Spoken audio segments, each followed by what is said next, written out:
had a student in my class who was disengaged from the start. He always sat in the back row, made little or no eye contact, and most disconcertingly, had spotty attendance. His midterm exam was very disappointing. When he did not show up for the final, I had pretty much decided that if he didn't care enough to show up, then why should I be concerned about his performance?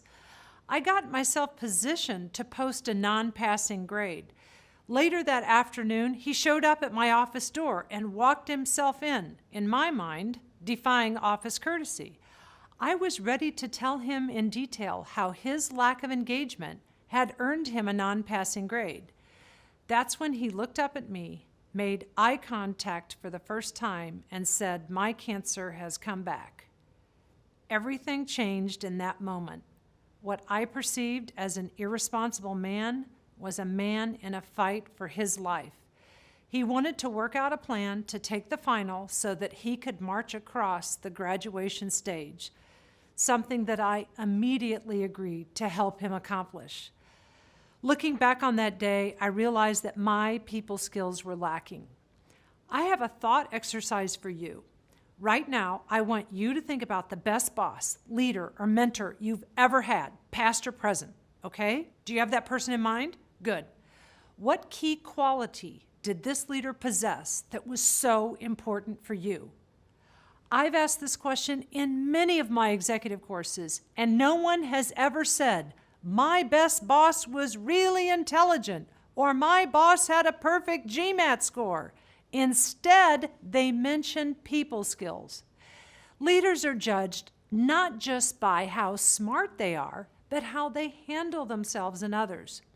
The skill that involves how to work with other people and how to manage yourself is known as emotional intelligence.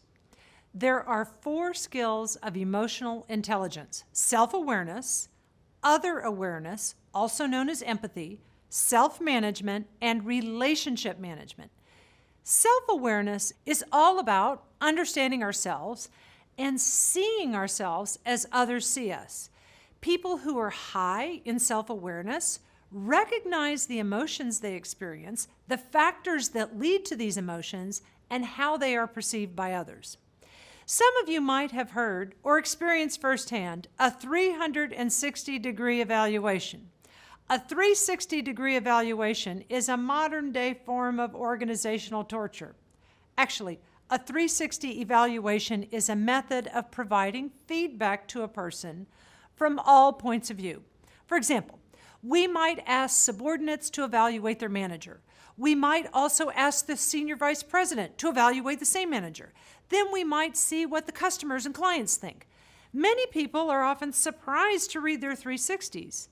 However, I often ask managers, well, how could 9 people be wrong?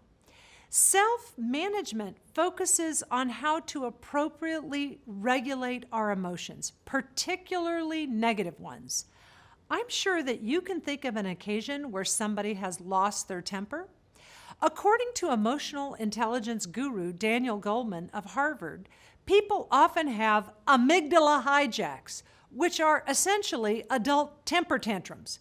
An amygdala hijack occurs when people exhibit an emotional response that is immediate, overwhelming, and out of measure with the actual stimulus. Did you know that an entire industry has grown up just to help medical doctors deal with temper tantrums in the operating room?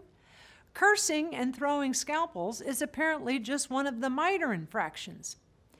Self-management or self-regulation of negative emotions is a key leadership skill, perhaps even a key survival skill in the age of the ever-present video camera and cell phone.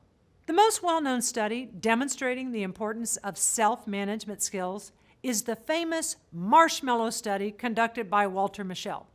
In this study, young children were offered a marshmallow and were told that if they could wait 15 minutes, they would receive 2 marshmallows.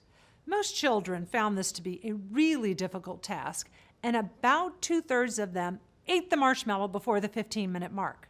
However, some of them were able to hold out, and they used a variety of sophisticated techniques, such as asking for coloring books or other items.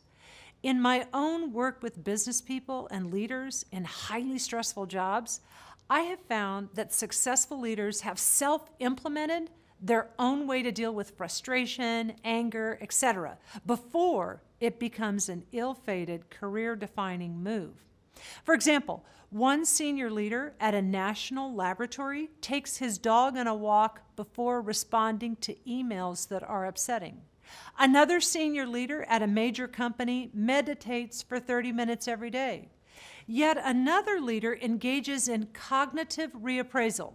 She identifies the situation she is facing that is most disconcerting or upsetting. For example, instead of looking at an upcoming job interview as a test of her ability, she redefines it as a chance to network. What are the implications for leadership? First, emotional intelligence starts with self-awareness. Second, people who are high in self-awareness are more empathic. Finally, you can improve your ability to self-regulate with rehearsal and practice.